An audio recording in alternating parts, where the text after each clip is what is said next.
So it's really about respecting the inbox, making sure you have really good list hygiene, and you give them really great reasons to opt in or stay on your marketing list. So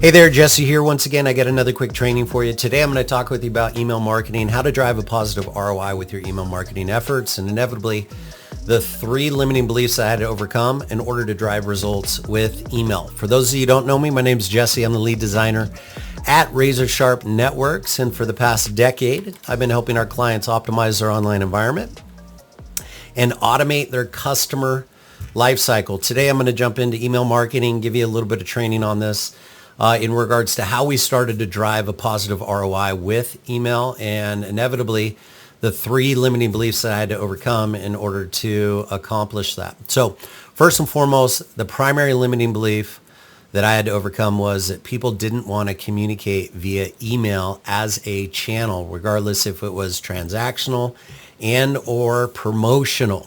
And this is something that, just my personal preference. I'm not a huge email guy, and the reason for that is because I get a tremendous amount of email on a regular basis. I actually have a virtual admin or she's not virtual, she's an actual admin that helps me manage my emails so that we can pull out high impact emails and really just trash all the rest. And, coming from that paradigm, it was really challenging for me to understand that other people really have a desire to communicate via email as a optimal channel for them. So that was the first limiting belief I had to overcome. Secondly, could I provide value via email on a regular basis?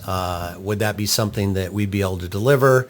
And how would I deliver on that promise? And the truth be told is that we divide our camps up, or our email marketing lists up, into multiple subgroups or subsegments, but our 2 primary or top level segments are automation sequences and daily email updates. From an automation sequence, there's definitely a beginning, middle, and end.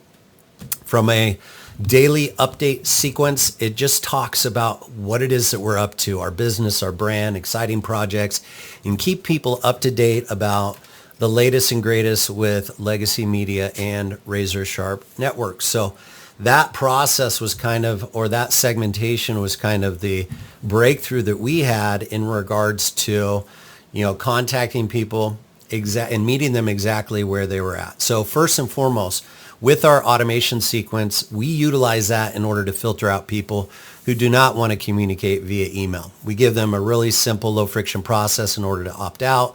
We consistently provide them the ability to update their contact and communication preference.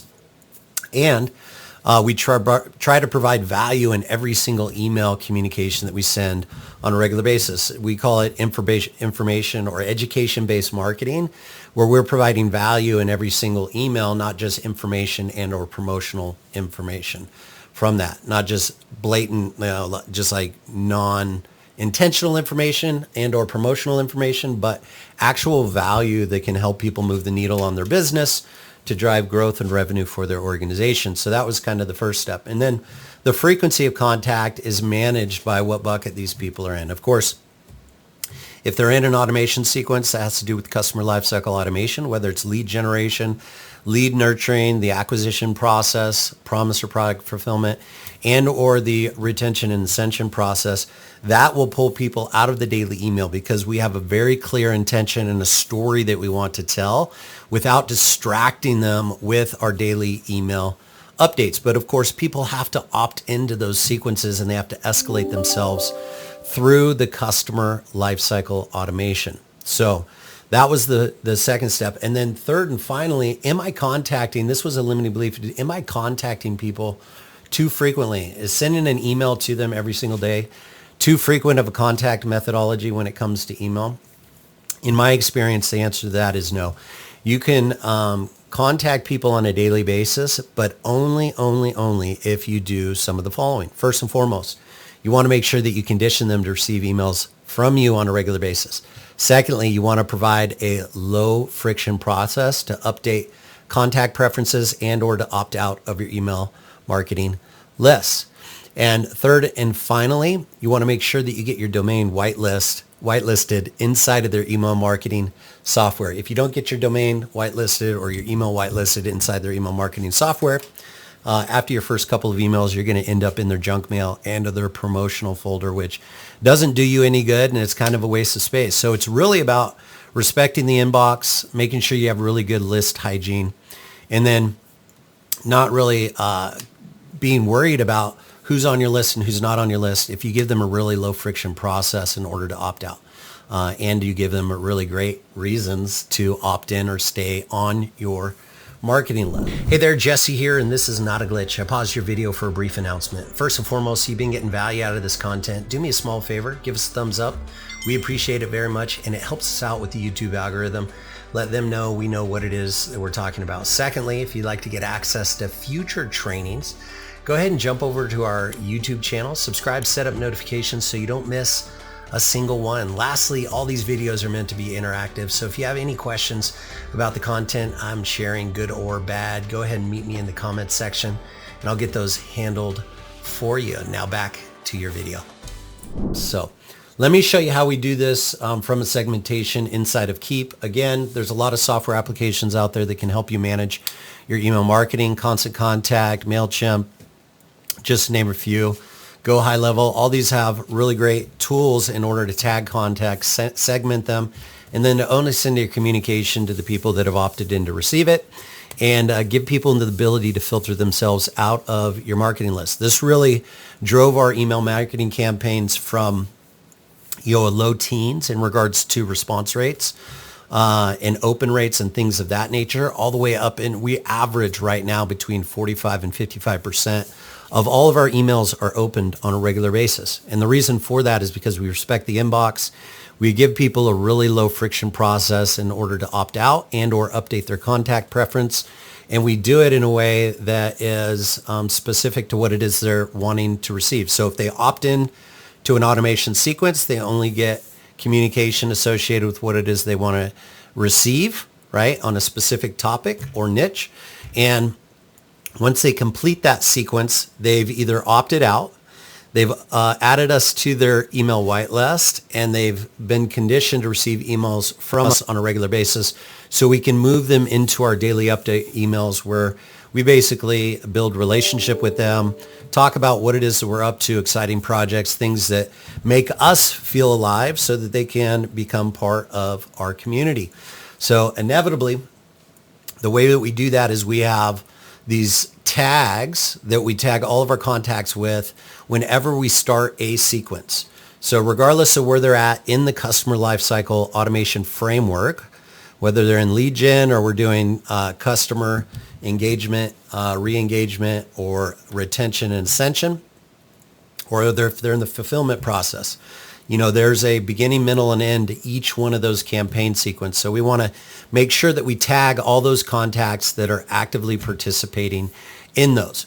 We want to also make sure that we're only sending email to people that are marketable. They're either confirmed or unconfirmed in regards to their email validity, or they've had a soft bounce. Now, soft bounce and hard bounce, two different things. Hard bounce, of course, we're unable to deliver to that inbox.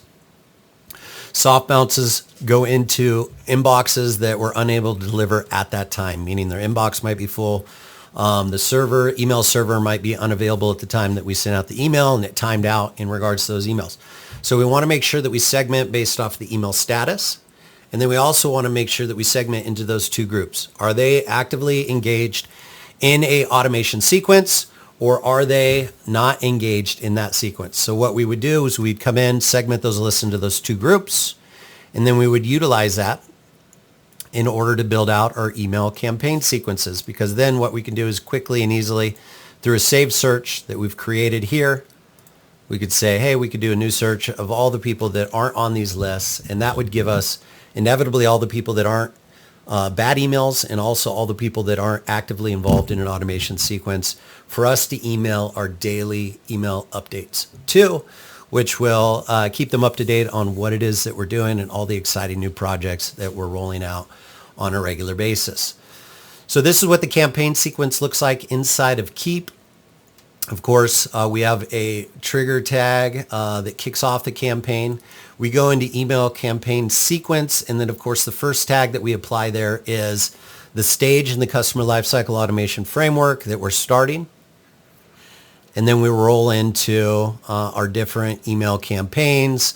We have a DVM, direct to voicemail broadcast there as well, thanking them for their interest in this resource that we're creating, which is the email pre-flight checklist, which talks all about this strategy. It's a handout and a checklist that we utilize, or that I utilize for myself, and then also for training our team in regards to how to properly send out email to increase your ROI and effectiveness of your email campaigns. If they don't complete that sequence, we'll send them a reminder email in order to confirm their email. The reason we do that is because we want them to confirm their email. We want to make sure that because it increases the deliverability of that actual email itself. The way that Keep does it, and I'm sure a lot of other providers do it, is that they take emails that are not confirmed and send it from one server farm that's a little bit higher risk. And then they take the confirmed emails and send it from their, let's say, their A-list email servers. And what that does is it increases deliverability slightly. So email confirmation is part of the process. Whitelisting your domain is part of the process. Creating a low friction process in order for them to update or opt out and or update their contact preference is part of the process. And then segmenting your list into two groups. One, before, middle, and end, which is your email automation group. And the other one is your daily email updates. This simple framework has really skyrocketed our results in regards to both open rates and click-throughs. And if you're looking to fully maximize both your transactional and or promotional emails, I'd highly encourage that you take my advice on this and see and share what happens. I'd love to hear from you. Love to hear if you have any questions, comments, concerns, or anything like that. Meet me in the comment sections of this video, and I'll be happy to answer any questions that you have about email marketing and or customer lifecycle automation. And that's all I got for you today. So inevitably, I wish you the most success with your business. And until the next time we speak, make today and every day a fantastic day. We'll talk with you real soon.